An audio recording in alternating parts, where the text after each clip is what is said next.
Apocalipse 2, do verso 8 em diante, diz: Ao anjo, ou seja, ao mensageiro, ao pastor da igreja em Esmirna, escreve: Aquele que é o primeiro e o último, que foi morto e ressuscitado, faz as seguintes afirmações: Conheço as tuas aflições e a tua pobreza, contudo, tu és rico.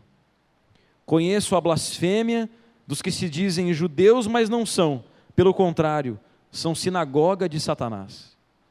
Não temas nada do que estás prestes a sofrer. Eis que o diabo está para lançar alguns de vós na prisão, a fim de que sejais provados e sofrereis perseguição durante 10 dias, ou seja, durante algum tempo. Sê fiel até a morte, e eu te darei a coroa da vida. Aquele que tem ouvidos, compreenda o que o Espírito Santo revela às igrejas. O vencedor, de maneira alguma, sofrerá a punição da segunda morte. Amém? Espírito Santo, fale conosco nessa noite, em nome de Jesus. Meus amados, nós começamos aqui no primeiro sábado de janeiro, a nossa série de pregações intitulada As Sete Igrejas, que é uma série de pregações baseada em Apocalipse do capítulo 1 até o capítulo 3, que trata daquela revelação que o apóstolo João recebeu da parte de Cristo, quando ele ainda estava preso na ilha de Patmos, por causa do testemunho de Cristo e da pregação do Evangelho.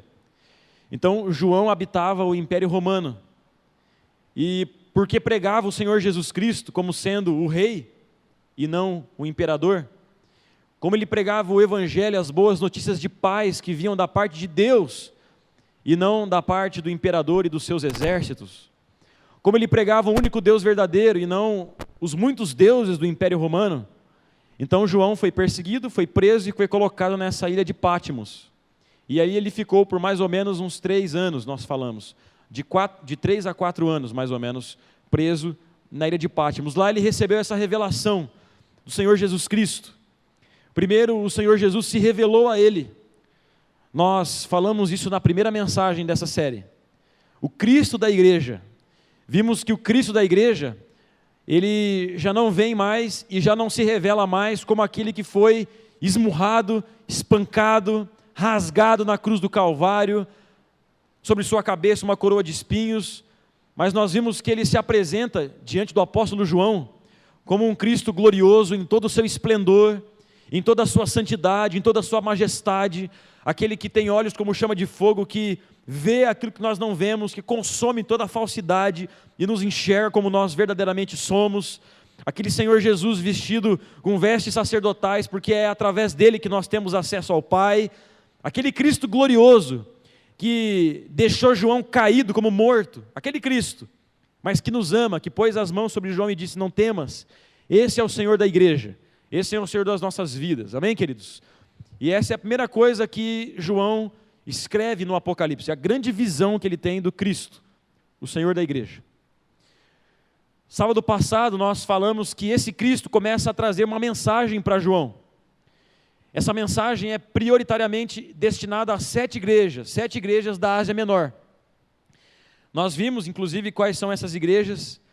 No verso 11, Apocalipse 1:11 diz: escreve um livro, tudo o que vê, e envia a essas 7 igrejas, a igreja da cidade de Éfeso, a igreja da cidade de Esmirna, Pérgamo, Tiatira, Sardes, Filadélfia e Laodiceia. Na semana passada nós estudamos a mensagem, a carta que foi enviada para a igreja de Éfeso, uma igreja que tinha 3 características muito boas. Em primeiro lugar, uma igreja que era fiel à doutrina, uma igreja que não permitia que os falsos mestres se proliferassem no meio dela. Então, uma igreja fiel à doutrina, fiel à palavra, certo? Uma igreja extremamente serva, trabalhadora, não era uma igreja teórica, que conhecia, mas não trabalhava. Era uma igreja empenhada no trabalho. E a terceira característica, a perseverança. A perseverança daquela igreja diante das tribulações, porque aquela igreja enfrentava um poder contrário, o Império Romano, estava todos os dias na iminência da morte, eram de fato considerados como ovelhas destinadas ao matadouro, mas era uma igreja que perseverava diante do sofrimento. Então, 3 boas características: perseverança, trabalho e fidelidade à doutrina. Porém, o Espírito Santo tinha algo contra aquela igreja. O Espírito Santo disse que aquela igreja, apesar de trabalhar muito, apesar de ser fiel à doutrina, e apesar de ser perseverante no sofrimento, era uma igreja que havia perdido o primeiro amor, que havia perdido aquela afetividade, aquele profundo prazer e desejo por Cristo e pela sua presença. É mais ou menos como aquela esposa que vive debaixo do mesmo teto com o marido a vida inteira. Ela não o trai, ela é fiel a ele, ela cumpre todos os deveres de esposa dentro da sua casa, mas ela perdeu completamente a afetividade, o amor, o carinho pelo seu marido. É mais ou menos isso. Então é uma igreja que trabalhava muito, muito perseverante, muito fiel à doutrina, mas que havia perdido aquela paixão, o brilho no olhar pelo noivo, pelo Senhor da igreja. E a gente trouxe aquela mensagem para cada um de nós aqui também. Porque talvez nós somos muito bons em algumas coisas, mas se nós perdemos o primeiro amor, queridos, se nós perdemos a nossa paixão por Cristo, nós blasfemamos contra o Senhor. Se nós somos fiéis à doutrina, mas nós não amamos profundamente ao Senhor, nós pecamos contra o Senhor, porque a principal doutrina é justamente o quê? O amor. Então você pode ser um cara de muita oração, uma pessoa de muito jejum, uma pessoa muito focada na palavra, muito fiel, que sabe discernir as heresias, mas de repente uma pessoa que perdeu completamente o brilho no olhar, o amor e a paixão, a afetividade pelo Senhor Jesus Cristo. E se você perdeu isso, você perdeu tudo. Amém, queridos? Perdeu aquilo que é essencial.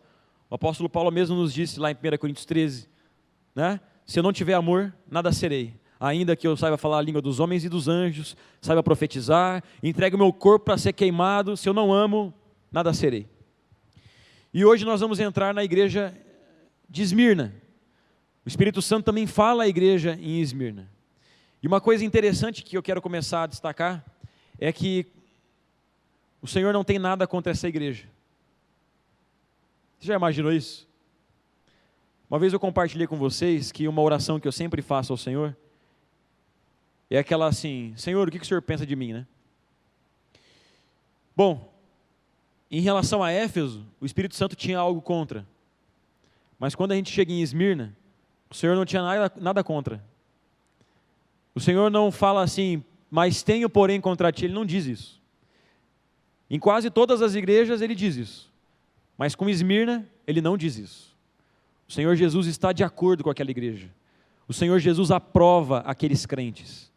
Ah, meus amados, como seria maravilhoso se o Senhor pudesse ser as mesmas coisas para com as nossas vidas, não é verdade?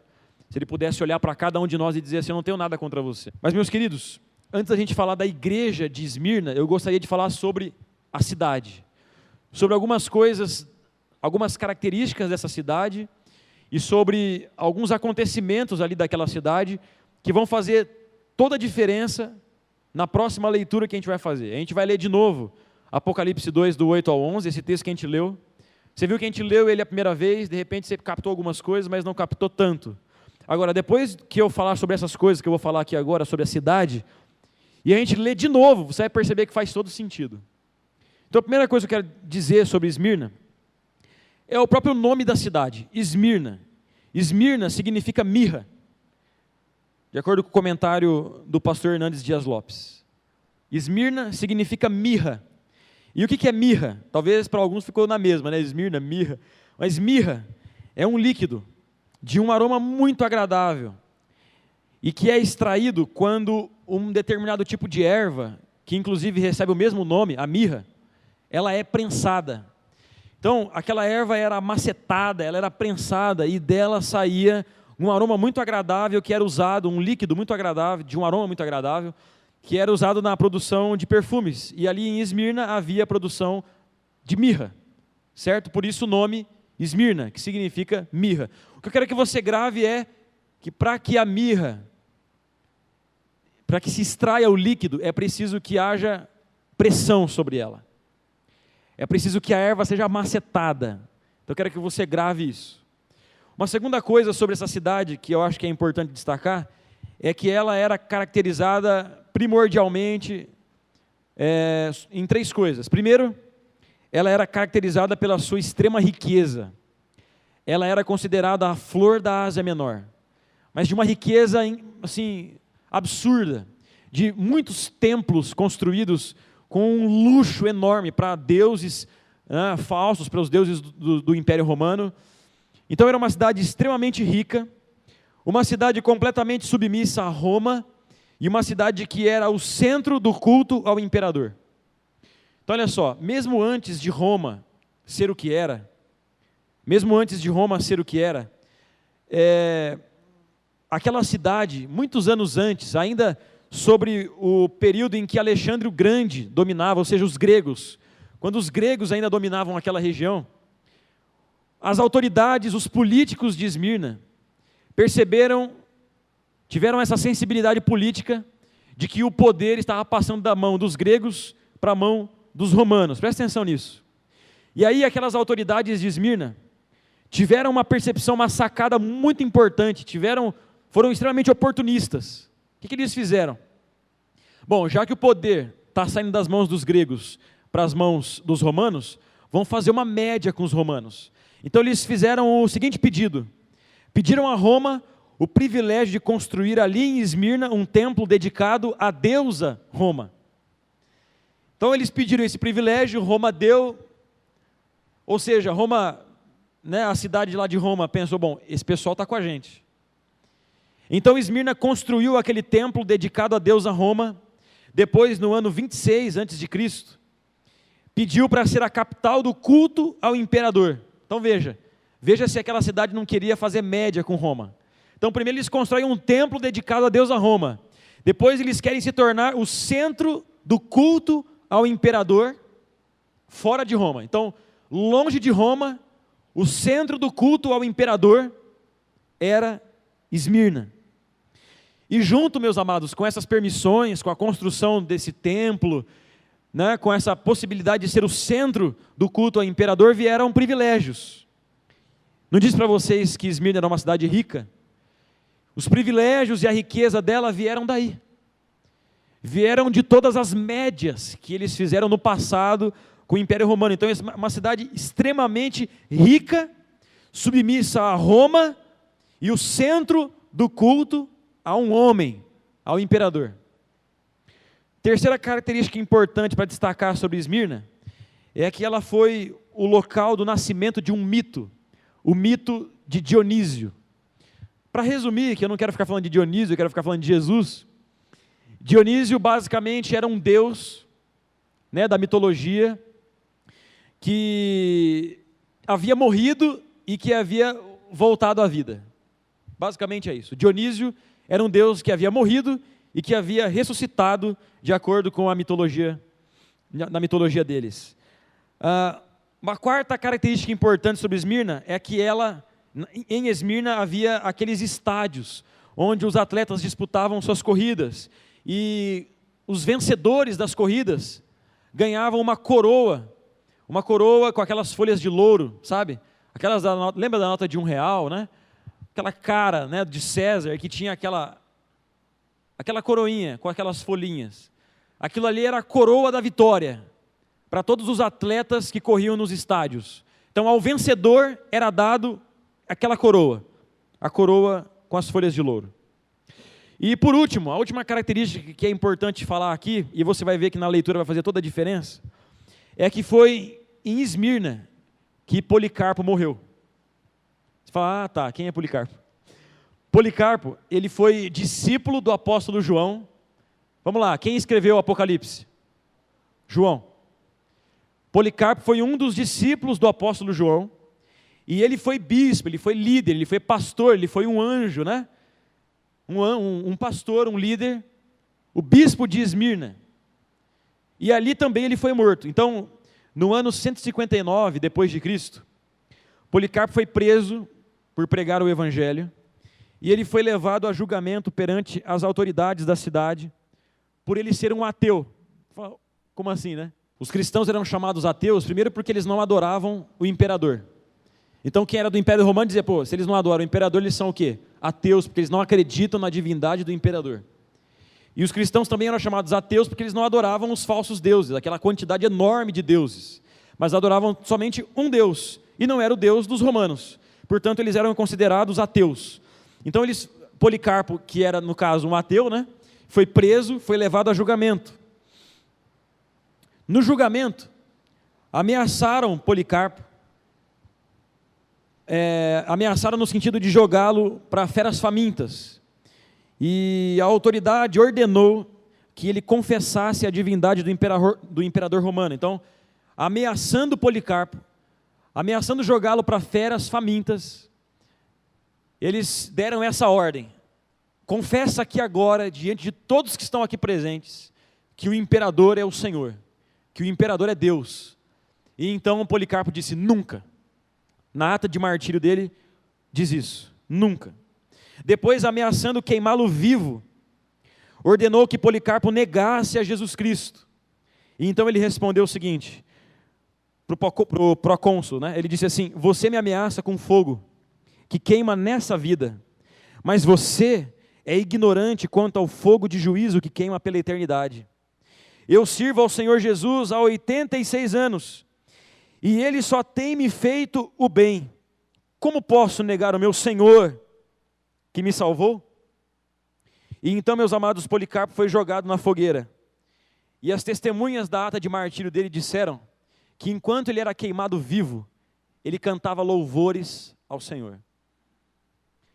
Meus amados, as pessoas ficavam admiradas com essa questão. Uma vez eu li um livro de sociologia, em que um sociólogo analisava o crescimento do cristianismo lá no início até os dias de hoje. E uma das coisas que contribuíram para o crescimento da fé cristã no mundo é justamente essa atitude dos mártires. Eles eram levados a julgamento, eles eram ameaçados com todo tipo de coisa, torturados, presos, passavam fome, alguns morriam na prisão de fome. Mas quando eles eram jogados assim para as feras, e quando eles eram jogados no fogo, não raramente eles morriam cantando louvores a Deus. Eles se alegravam pelo fato de estarem sofrendo por amor a Cristo.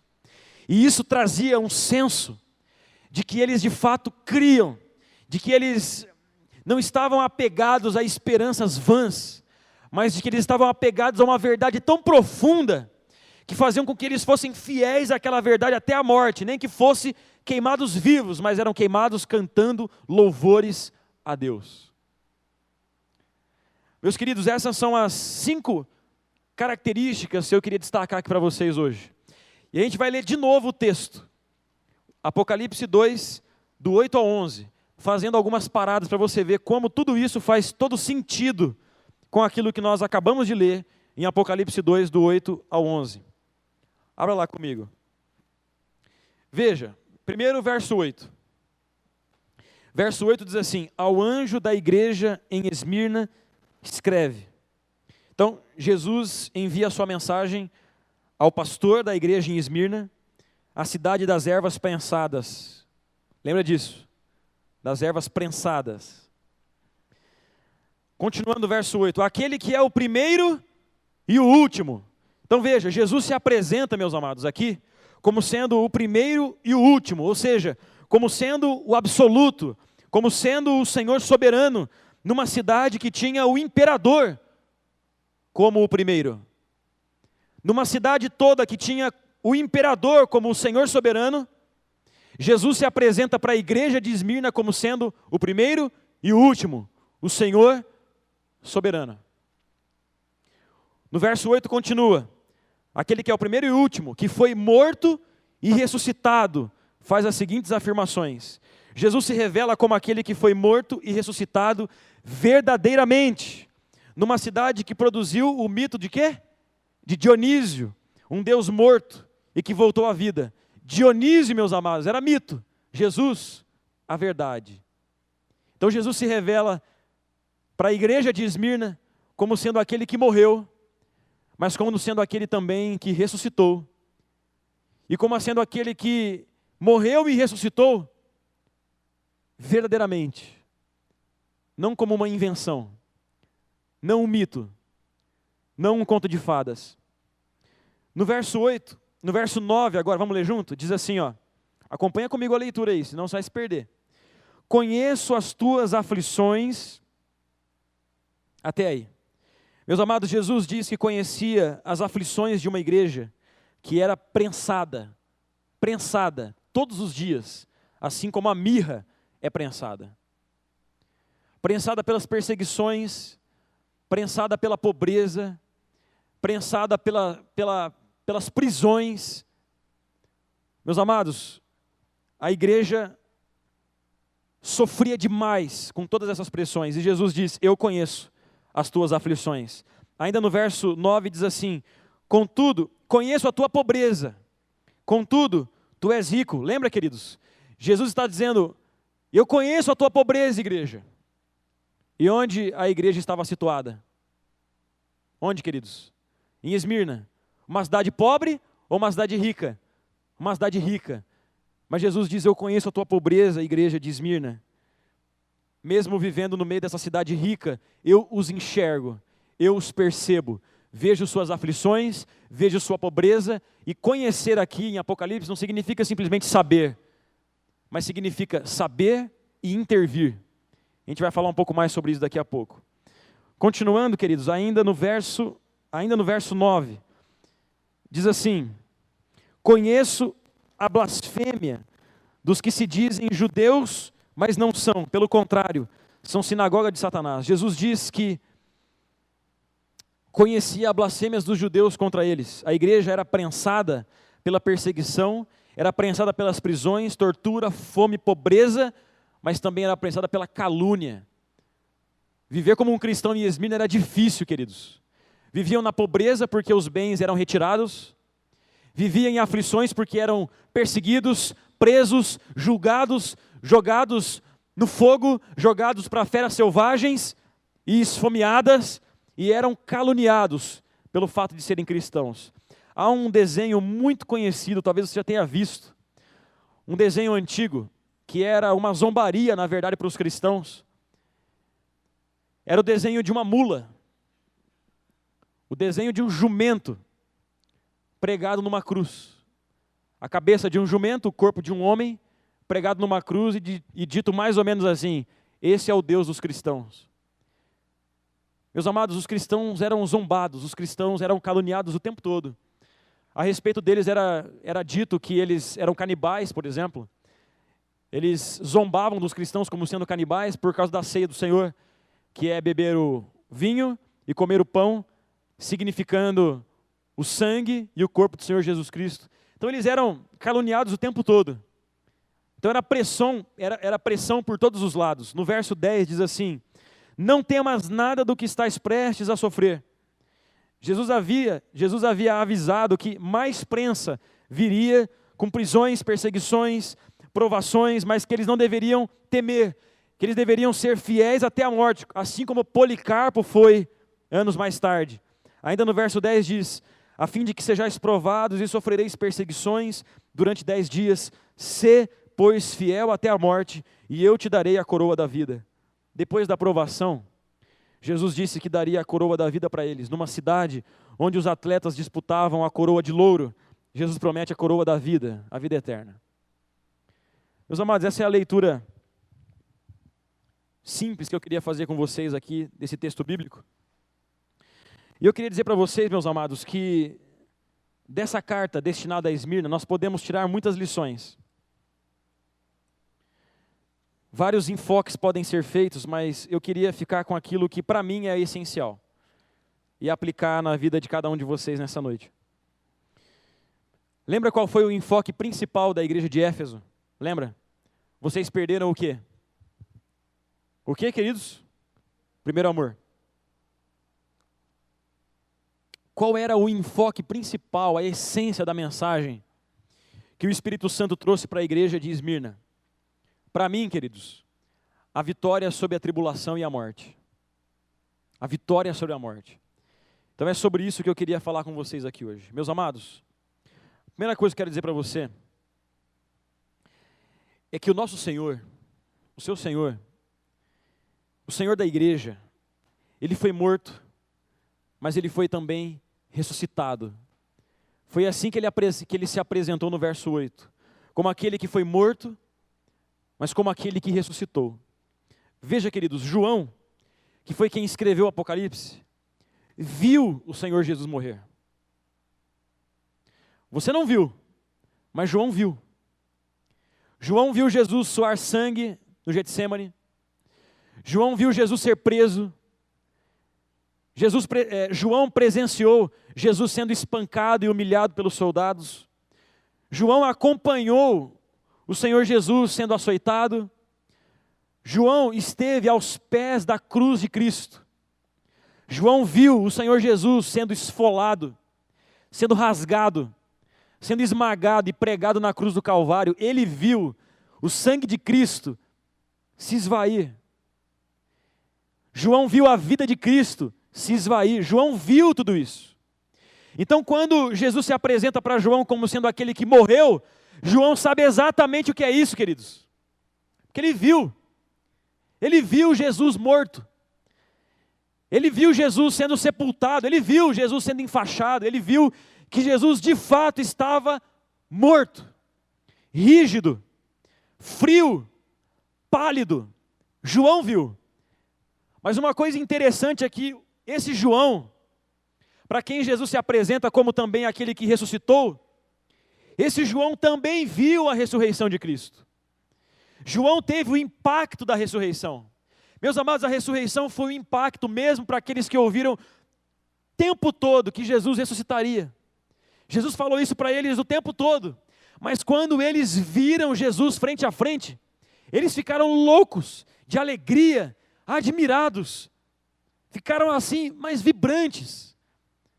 Porque eles viram, queridos, imagine que impacto é esse, de você ver alguém no túmulo, rígido, frio, morto, pálido, e depois de 3 dias olhar para a mesma pessoa ali, frente a frente, olho no olho, tocar, comer com ele, contemplar, ouvir a sua voz, conversar com ele. Meus amados, João viu Jesus morrer, mas também João viu Jesus ressuscitar. A morte, meus amados, para muita gente é o fim. Para muita gente a morte é o ponto final, é o fim da vida humana, é o evento que revela a completa falta de sentido da nossa vida humana. Muita gente acredita nisso, que a morte revela a falta de sentido, porque você acumulou conhecimento, você acumulou os seus tesouros, você foi atrás, você formou sua família, mas de repente a morte te arrebata, e tudo que você foi, toda a sua história, todo o seu legado fica, e daqui a pouco ninguém mais se lembra quem foi você, o que você fez, o que você construiu.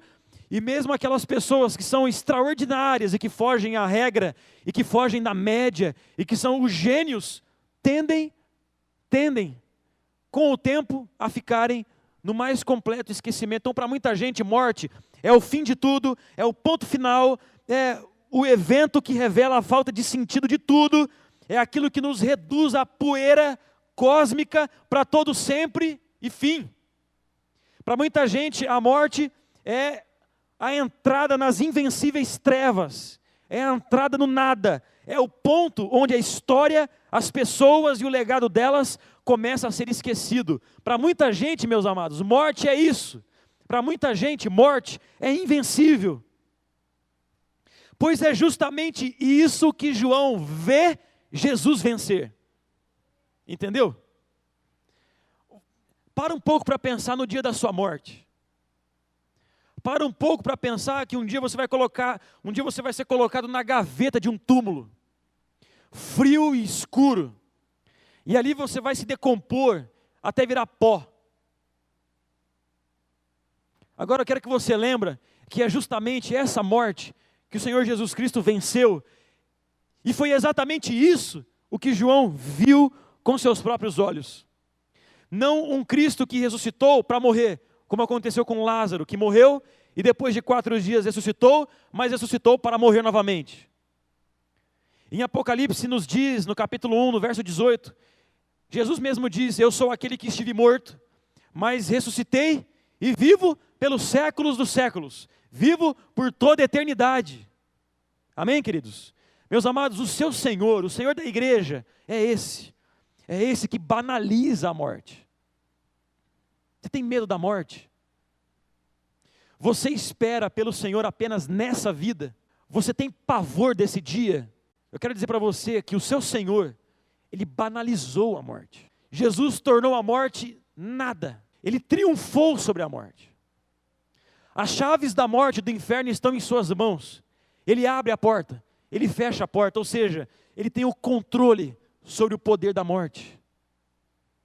Esse é o Senhor Jesus, e é Ele quem reina sobre a sua vida e sobre a igreja. Então essa é a primeira coisa que eu quero dizer para você. João 11 diz, quem crê, ainda que morra, viverá. E quem vive e crê em mim, não morrerá eternamente. Esse é o teu Senhor. A morte não o vence. Então eu quero que você aí dentro, do teu coração, aí na sua consciência, você comece a perceber que a morte em Cristo foi relativizada, foi banalizada, foi vencida, e que você já não precisa mais temer esse dia. Meus amados, quando os apóstolos dizem que nós cristãos vivemos em paz, eles também se referiam a isso. Em Hebreus diz que o Senhor Jesus veio para nos libertar do medo da morte. Quantos aqui tremem de medo da morte? Um pavor extremo em relação à morte. Eu já conversei várias vezes com a minha esposa. Em relação à morte, eu tenho apenas uma questão, que é a mesma questão de Paulo. Paulo diz assim, estou nesse corpo, eu quero estar com o Senhor, quero morrer e ir para o Senhor.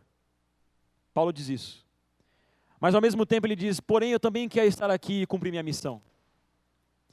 A única coisa em relação à morte, na minha vida, do fundo do meu coração, é o seguinte, eu morrer e deixar minha esposa, só. Eu morrer e deixar os meus pais em sofrimento, só.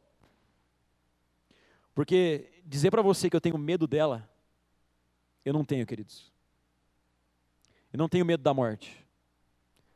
Eu posso dizer hoje, no passado não. Há uns anos atrás não. No seminário ainda não. Mas um ano depois que eu saí do seminário, me veio uma convicção tão forte a respeito disso, que hoje eu posso dizer com toda alegria e com toda tranquilidade que a morte é o meu lucro. Que morrer para mim é abraçar o meu Deus. Que morrer é estar com Cristo. Por isso, meus amados, para mim morrer é lucro. E eu não temo a morte. E eu sei que morrer é nada. Porque para Cristo, mesmo que eu morra, estou vivo. Porque a ressurreição é a minha herança. Amém, queridos? E é essa consciência que em nome de Jesus possa tomar o seu ser. Porque nós cristãos precisamos ter uma fé sólida, em tantas questões, mas também nesse ponto, a ponto de olhar para a morte e não temer. Uma vez eu estava conversando com um jovem e ele dizia assim, mas não é possível, como não temer? Se conscientize de que o seu Senhor é aquele que morreu, ressuscitou e é o primogênito dentre os mortos, ou seja, Ele puxa a fila. Amém, queridos? Segunda coisa que a gente aprende sobre essa carta do Espírito Santo a Esmirna é que o Senhor da igreja conhece os nossos vales de sombra e de morte. Preste atenção nisso. Em outras palavras, queridos, o nosso Deus conhece as nossas tribulações, as nossas corruptibilidades, os nossos limites, as nossas depressões, as nossas pressões. Como nós lemos aqui, em vários momentos, o Senhor diz, conheço suas aflições, conheço sua pobreza. Ou seja, Jesus conhece a nossa limitação, a nossa corruptibilidade, Ele conhece os nossos pecados, Ele conhece, querido, todas as nossas fraquezas. E conhecer aqui em Apocalipse não significa simplesmente saber, como eu disse para vocês, mas significa conhecer e intervir. Quando eu falo de morte, eu não quero só me referir àquela morte do corpo, mas eu quero me referir a tudo aquilo que ela acaba incidindo sobre as nossas vidas. Por exemplo, Paulo diz que ele habita num corpo sujeito a uma determinada morte. se referindo à sua natureza carnal, aos seus pecados, tudo isso também é morte. As suas fraquezas, suas limitações, suas depressões, suas inconstâncias, sua incapacidade de enxergar a glória de Jesus, mas a sua extrema facilidade em enxergar o prazer que o pecado tem. O pecado brilha, Jesus não. É dessa morte que eu estou falando. Jesus conhece essa morte em nossas vidas e Ele nos consola, Ele intervém, Ele não nos deixa assim. Ele não vai te deixar assim. Você que hoje tem prazer pelo pecado, o enxerga como algo brilhante, esplendoroso, e olha para Jesus e não consegue se emocionar, olha para Jesus, pensa em Jesus e não consegue ficar admirado, tomado de paixão, de amor, de profunda afetividade. Essa morte, Jesus vê e Jesus vai intervir para que ela cesse na sua vida. Para que os teus pecados cessem, para que a culpa cesse, para que todo o senso de condenação cesse. Essa morte, Jesus também venceu, e Ele nos consola. Abra comigo a sua Bíblia, 2 Coríntios 1, 3 ao 7. Veja como Deus nos consola, veja como Deus nos renova. Vamos ler juntos? Bendito seja o Deus e Pai de nosso Senhor Jesus Cristo, Pai das misericórdias e Deus de toda consolação.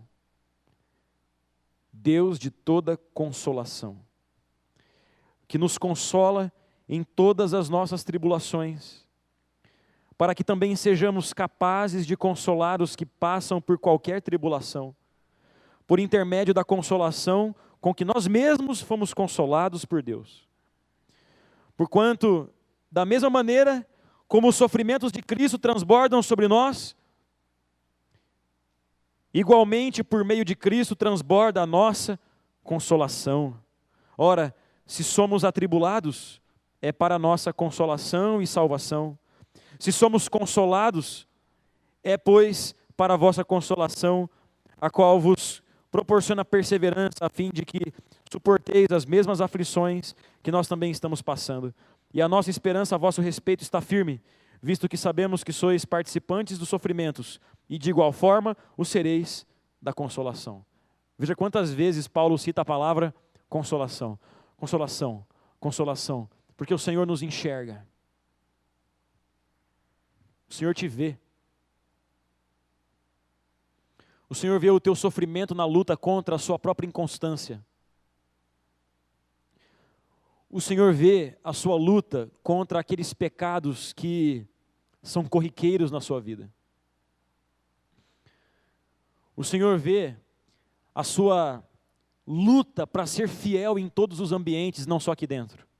Se esse é o teu caso, se você verdadeiramente luta para ser fiel na sua faculdade, nos ambientes mais hostis possíveis à sua fé, nos ambientes em que você é confrontado, se você luta para ser fiel, o Senhor vê esse teu sofrimento, o Senhor vê essa tua luta, Ele enxerga essa tua profunda vontade de renunciar a todo pecado. Ele vê isso. Ele enxerga você. Ele enxerga suas aflições, Ele enxerga suas tristezas. Meus amados, quem aqui já passou por depressão, sabe o quanto isso é terrível, e sabe que uma vez depressivo, não dá para se apoiar em nada que há em si mesmo. Porque uma pessoa em depressão, como eu já estive uma vez, não consegue encontrar em si mesmo nenhuma pedra para escalar absolutamente nada. Não há pedra, não há muro, não há nada. Só há um abismo e por todos os lados, tudo que você enxerga é mais abismo. E parece que toda vez que você deseja sair de um, você cai em um mais profundo. Meus amados, depressão é algo absurdo. É algo que tira todas as forças, todo o olhar positivo, você fica completamente rendido. E nessas horas, você se apega somente em Cristo e aprende a depender só dEle. E você começa a perceber que Ele te renova, que Ele te consola, que Ele faz aquilo que os remédios não conseguem fazer. Ainda que em determinados casos o remédio seja importante, o Senhor Jesus faz aquilo que o remédio não faz, O Senhor Jesus te cura verdadeiramente e não apenas te dá um upgrade. O Senhor Jesus verdadeiramente te renova, te restaura, muda o seu olhar, muda o teu coração. Foi o que Cristo fez comigo. Me trouxe de volta, ressuscitou o meu riso, ressuscitou o meu olhar, ressuscitou a minha alegria. O Senhor Jesus me fez ter sentido para viver de novo. Essa morte, dessa morte, Ele me livrou. E dessa morte e desse sofrimento, Ele me consolou. Pessoas aqui que perderam familiares e que sofrem até hoje. Pessoas aqui que perderam namorado, perderam namorada. Pessoas que amavam demais, perderam e sofrem por isso. Perderam emprego, sei lá, perderam tanta coisa. Você pode contar com aquele que nos consola. Com aquele que nos consola. Sabe cuidar de nós. Enxerga os nossos sofrimentos e intervém. De maneira graciosa, carinhosa, amorosa e revolucionária. Amém, queridos? Então você está sofrendo? Você sofre. Sofre por coisas tuas, ou de repente sofre por questões da sua família. Ou você sofre por determinados ambientes que você tem que frequentar, ou sofre pelos problemas dos seus amigos, ou sofre pelos problemas da igreja. Você sofre. A igreja em Esmirna foi ensinada que se ela sofre por tribulações, ela pode se entregar completamente na certeza de que ela é consolada no meio delas. O Senhor Jesus é o nosso consolo. Eu te pergunto, quais são suas tribulações? Da igreja em Esmirna, eram as aflições, a pobreza extrema, as calúnias, as prisões, os cristãos sendo jogados na fogueira, e o Senhor Jesus os renovava, os fortalecia. Deixa eu te perguntar uma coisa, de onde você acha que Policarpo tirou forças para morrer queimado enquanto louvava a Deus? De onde você acha que, na iminência de ser apedrejado, Estevão olhou para o céu e enxergou Cristo de pé, à destra do Todo-Poderoso, e se alegrou? De onde você acha que surge essa alegria na iminência da morte? De onde você acha que surge isso? De onde você acha que surge o renovo e a força no meio do mais profundo caos interior? De onde você acha que vem isso? Do Consolador. Amém, queridos? O Senhor da igreja, o seu Senhor. Ele não é só o Senhor de Esmirna, Ele é o seu Senhor. Terceira coisa, o Senhor da igreja ensina a coragem diante da morte. Veja aqui em Apocalipse 2, do verso 8 em diante, Jesus disse para a igreja prensada, pressionada e ameaçada pela morte, Ele disse assim: não temas nada do que estás prestes a sofrer. Sê fiel até a morte. Amém, queridos? Veja que Jesus diz: não temas nada do que estás prestes a sofrer. Sê fiel até a morte. Como eu disse, a morte incide sobre nós de muitas maneiras, até destruir completamente o nosso corpo. Paulo, já crente no Senhor, diz que habitava num corpo sujeito a uma força que ele chama de morte. Um poder que atuava em sua vida, nos membros do seu corpo, e que o levava para a desobediência. Você percebe essa força atuando nos membros do seu corpo? Percebe ou não? Essa força que te leva, que te arrasta, que te seduz para longe de Deus, que te seduz e que te arrasta para a desobediência. Você percebe essa força atuando no seu olhar, atuando nas suas mãos, atuando na sua boca, atuando em seu pensar, em seu coração. Você percebe essa força? Paulo também percebia. Um poder que atuava em sua vida, que o afastava da vontade do Senhor, o prendia ao pecado, o afastava da vida, o afastava da santidade, do viver conforme Cristo, em paz, alegria, bondade, amor. Mas o que o Senhor diz? Não temas. Você luta contra o seu pecado? Levanta a mão aí, quem luta contra o pecado. Levanta a mão aí. Quem luta contra o pecado? Quer dizer para você, não temas, você vai vencer o seu pecado. Cristo fez tudo o que era necessário para que você vença o teu pecado. Paulo teve essa coragem diante da morte, ao suportar as tentações e viver para Deus até morrer decapitado. Lembra? Paulo, a tradição diz que ele morreu decapitado. Ele foi corajoso até esse dia. Pedro teve essa coragem diante da morte, coragem diante do pecado, coragem diante dos homens, coragem diante de um império inteiro, coragem diante dos exércitos. E nós somos tão covardes, né? Nós somos covardes diante de estudantes de uma faculdade, por exemplo. Mas Pedro teve coragem de suportar as tentações e viver para Deus até morrer crucificado de ponta cabeça. Tiago teve essa coragem ao suportar as tentações e viver para Deus até morrer ao fio da espada. Estevão teve essa coragem diante do apedrejamento. E tantos outros. Então o Senhor diz para você, coragem. Foi o que Ele disse para Esmirna. Você sofre tribulações, perseguições, aflições, pecados. Você sofre com sua pobreza. Você sofre com a tentação de não ser fiel até a morte, diante de mim. Você sofre, mas não tema. Seja corajoso. Não pare, não desanime. Eu quero dizer para você aqui hoje. Meus amados, tanta gente diz assim, não pare, você vai conquistar o seu carro. Não pare, mais uma casa. Creia, acredite, a vitória. Eu estou dizendo para você aqui agora, se alegre nisso. Não pare, não desanime, não desista da tua caminhada cristã, da sua luta contra o pecado, do seu desejo de amar mais a Deus e se entregar mais por Ele, de amar sua igreja e servir a igreja, os de fora, os de dentro. Não pare, persevere em nome de Jesus.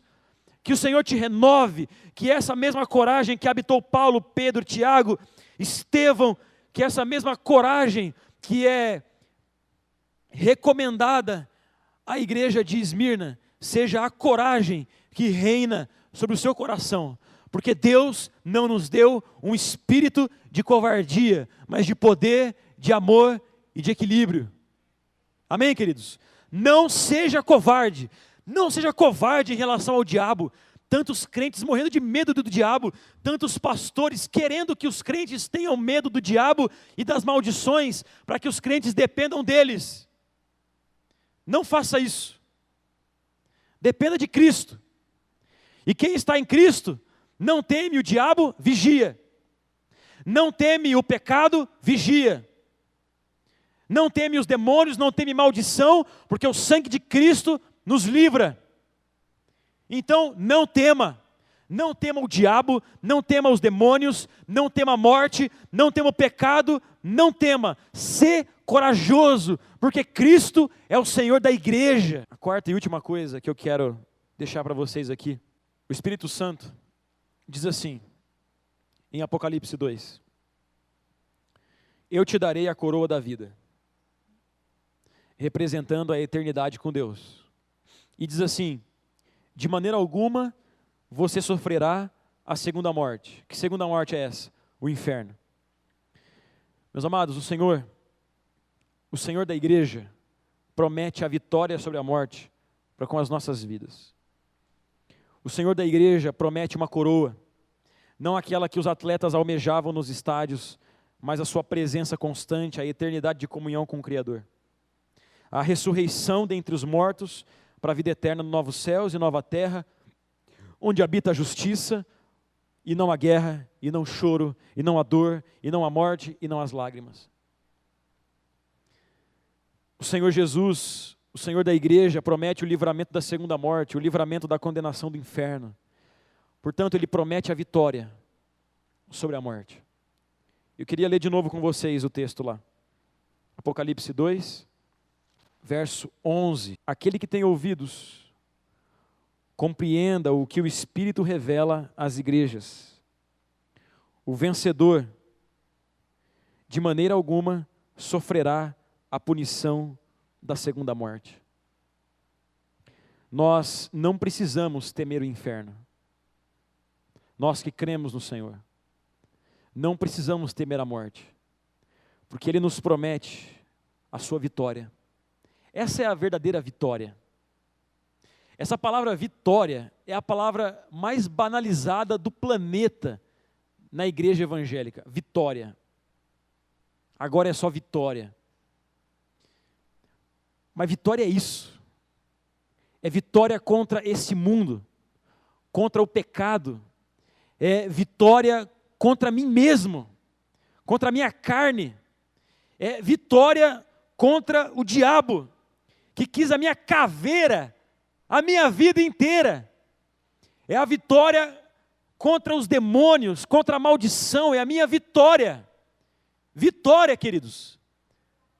É essa a vitória que Jesus te dá, a vitória de poder abrir os portões da Nova Jerusalém e se encontrar com o Senhor e saber que é ali, diante dEle, olho no olho, vivendo num ambiente de completa justiça, paz, alegria e amor, que nós habitaremos por toda a eternidade. Essa é a vitória. Essa é a vitória. Mas eu tenho muita riqueza, essa é a minha vitória.